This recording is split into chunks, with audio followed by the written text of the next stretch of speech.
The Reserve Bank is going to introduce DTIs, debt to income restrictions, limiting the amount which a bank can lend to an individual to a multiple of their income. Well, hello again, everybody.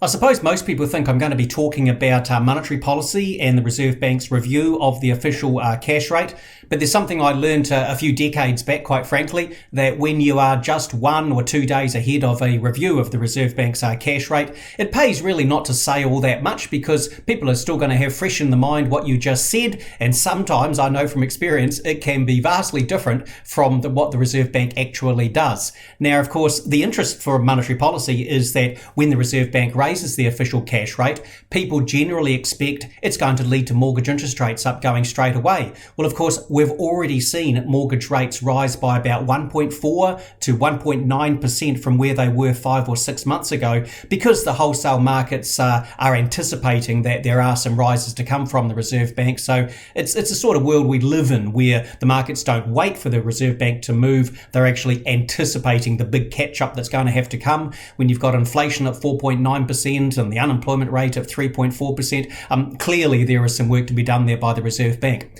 Now, that's actually not what I wanted to talk about. What I wanted to talk about was the mini credit crunch, which is running through the banking system generally at the moment. And most people will be aware, I think, by now of the CCCFA regulations, the Credit Contracts and Consumer Finance Act changes, which mean basically banks have to be able to prove that they have gone through in detail looking at all the income sources by loan applicants and all of their expenses in detail. And it's leading to a lot of people no longer qualifying for a mortgage because they're spending $200 a month on coffees, for instance. So things have certainly tightened up in that regard. People will also be aware of the loan-to-value ratios, the LVRs. They disappeared, of course, last year. It was a key factor contributing to soaring house prices. Then they came back in from February the 1st, strengthened from May the 1st, and most recently we have some banks stopping doing low deposit lending to anyone not looking at a new build because they're just scrambling to make sure that the lending they do is less than 10% of their overall lending book, having it at those low deposits there. So there's definitely a tightening up that's running through there.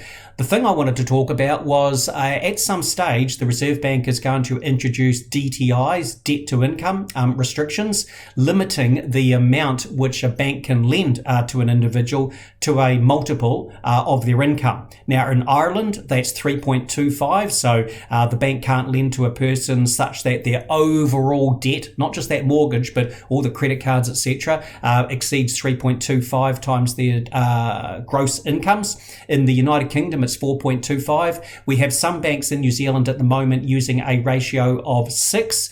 When the Reserve Bank brings it in, maybe it's going to be 7. And I just want to run you through some numbers here that if we introduce at a ratio of 6, well, that's going to affect about 35% of lending. Over the past 6 months, 35% of total lending involved a DTI above 6. For first home buyers, 25%, owner-occupiers, 33%, and investors, 52%. It sounds fairly stringent, so it's probably going to be a ratio of 7 one day when it comes in. That'll affect about 7% of the first home buyers, 19% of the owner-occupiers, but still 35% of investors. And these are the many sorts of things which are going to contribute to house price growth, I think pretty much flattening out middle, maybe second half of next year. So, yep, stay tuned. There's going to be a heck of a lot still to be talked about over the next few months. All the best.